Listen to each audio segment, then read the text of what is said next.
the injury for the UCL for Carson Beck is giving some folks in Athens a little bit of cause for concern. It makes a lot of sense. Makes a lot of sense because the UCL, now I'm not a doctor, never went to med school. The UCL is not something that is just like, hey, give him some Tylenol, ice it up, get him some recovery, and like you'll be good to go. Like that's a legitimate injury, especially on the throwing arm. Like the UCL, again, I don't know exactly how it all works, but I know it's your elbow. I know it's not easy to throw with. So what I will say is as we get more information on this, there's no information of it if it's torn or if it's just damaged or strained or what. But like bottom line, it's injured. And the less information we get about this thing, quite frankly, the more concerned I start to feel because an MRI doesn't take that long to get clarity on. So from what I can tell, there is confirmation on Carson Beck that is being, again, this is my feeling. I don't know this. There is, I would imagine, clarity internally at Georgia that is not being communicated. Now, more power to him. I wouldn't do that either if I were Georgia. I'd keep my cards as close to the vest as possible. So the reality is he's got a few weeks here to get right before Georgia plays in the college football playoff, give or take 3 weeks before they have their first game. Now, here's my question. There's a lot of speculation as to like, okay, well, how long does it take to heal? You know, how serious is it? And all that's totally fair to speculate. Here's my concern. Even if Carson Beck is able to play in Georgia's first college football playoff game, what percent of Carson Beck are you getting? Is it 90%? Is it 70%? Is it less than that? Like, I don't know. And the feel on this, again, not a medical expert, but like from what we know about UCL is like you probably aren't getting Carson Beck at the version of Carson Beck that you would like to have to make a college football playoff run. Like Carson Beck, in my estimation, is at his best when he's able to like drive the football down the field, able to uncork it to Arian Smith, able to hit someone over the seam, Oscar Delp, Dominic Lovett. Like, I don't know if you have that same gear if you don't have Carson Beck at the level of health that he needs to be at. So there's no way to minimize not having your quarterback at full strength. No way to do it. So if he's not able to be 100%, there's no way to like put lipstick on that pig. But here's what I would say. If I'm a Georgia fan, I watch Gunner Stockton step into that spot against Texas, and I watch the way the offense rolled. And y'all, I'm not so sure that if I'm a Georgia fan, that wasn't a more appealing visual than what we've seen with Carson Beck at quarterback. Now, I'm not suggesting Gunner Stockton is a better quarterback than Carson Beck, but like, I think Gunner Stockton, with what he brings with his legs and how they double down on the run game, is almost in some ways, it feels like more complementary to who Georgia needs to be in this college football playoff. Because I'm looking at the weapons for Georgia, and like they could absolutely have a situation where they elevate in the playoff and they get the right matchups and the light bulb comes on. It's totally a fair question, but like I think they're like the team that leads the country in drops right now, if not darn near, in that top category. Like, who is the guy on the perimeter where I'm like, hey, we need to get him the football, otherwise we lose the game? I don't think it's Arian Smith. I don't know if it's Dominic Lovett. I'd love if they were able to be those guys, but like right now, what I see is the guys that need to see the football is your backfield and your tight ends. And the Gunner Stockton experience, I think there's absolutely a way, if I'm Mike Bobo, to dial up a run-heavy kind of offense that leans on our offensive line, that leans on Tate Ratledge, that leans on ETN and Frazier, and you hope those guys are at, max capacity when it's time to get rolling and play playoff football. But like, I think there's a version of this Georgia offense that maybe leans more into who Georgia needs to be, again, to make a college football playoff run. Because as much as the physicality of the offense is a massive factor in who they would need to be with Gunner Stockton behind center, why did Georgia have those big wins over Texas? What was the secret ingredient?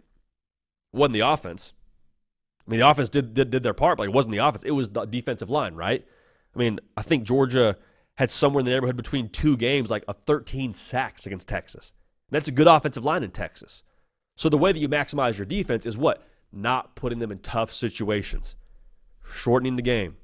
Punting it away. Now you have a different punter as well, which is a whole other factor that we could talk about another time. But like the point I'm trying to make here is I think that with who Georgia is in this college football playoff run they could go on here, winning 3 games, being national champs, I think Gunner Stockton, I can squint and see a version of him in this offense being exactly who Georgia needs to be to go win a national championship. Also, the mobile element, you have that with a Gunner Stockton. You don't have that with a Carson Beck necessarily. Not to dunk on Carson Beck and his mobility, but like you have more of that with a Gunner Stockton behind center. Just full transparency. So you take all those factors and those variables, and you pair it with the idea that you look at Georgia and their side of the bracket, like this is another issue with like the whole seeding situation. There is one side of this bracket you do not want to be on, and Georgia is on the side of the bracket you do want to be on. Like Georgia, in their first game, will play the winner of Notre Dame or Indiana, which, again, Notre Dame would scare me more from a talent perspective, but still, Georgia will have the talent advantage. And then you play either SMU, Boise State, or Penn State. Penn State scares you the most. Again, I think Georgia's more talented than all those teams. So if I'm looking at this side of the bracket, Georgia should be that team that comes out and plays for a national championship, regardless of who's at quarterback. The way that Georgia wouldn't play for a national championship, in my estimation, is they have a situation where they make a lot of mistakes. And again, I don't want to minimize losing your starting quarterback if that ends up being the case for Georgia.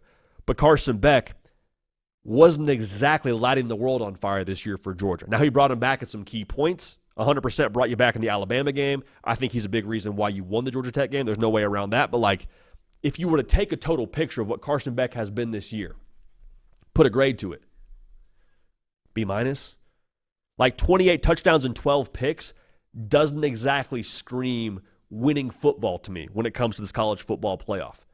You have a couple of picks against Penn State or a couple of picks against a Notre Dame, like I think they'd make you pay. And so the game control that I think is available here for Gunner Stockton and for Georgia, I like the idea of that. Again, it's all in principle. I'm not saying they're better with Gunner Stockton, but I am saying it might be more of what you need to do what you got to do in this college football playoff. It might be gritty. It might be kind of ugly. Might be kind of nasty.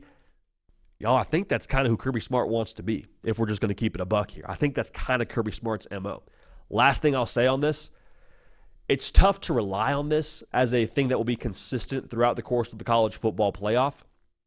But Gunner Stockton goes in the game for Georgia, and it felt like a very real sense of urgency was there for the Dogs. Like, it felt like everyone was like, oh, shoot, okay, our QB1 is down. We all got to do a little bit more. We all got to be on our P's and Q's a little bit more than we even were before. We've seen Georgia with sense of urgency be borderline unstoppable, in my opinion. Like the Alabama game, second half comes to mind. Obviously, that was a very Carson Beck-driven approach. The game against Tennessee comes to mind. Georgia having more urgency behind a backup quarterback, again, may in fact be one of those key ingredients that allows them to be successful in this college football playoff. So do not hear me incorrectly. I'm not saying Carson Beck not being your guy for this playoff or not being healthy for this playoff is any way, shape, or form a good thing. But I do think there is some avenues and some paths you could see here for Georgia if it is the Gunner Stockton experience to where Georgia could still be, I think, as dangerous in different ways and could be a very, very difficult out if they do go with 14. Now, one more thing I'll say. I keep saying one more thing I'll say, but I got one more thing I'll say.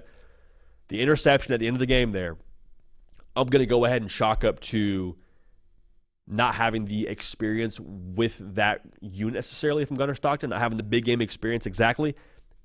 If he is your guy, you call the offense, if I'm Mike Bobo, to protect him. From a decision-making standpoint, from a down and distance standpoint, like we are not opening it up. We are not throwing the ball downfield. We are calling the Gunner Stockton friendly, Gunner Stockton protection approach here to allow our team to be successful. And again, I think that could ultimately be defensive-led and could be the way that Georgia ends up being really, really nasty in this college football playoff run. So I can't wait to see it, man.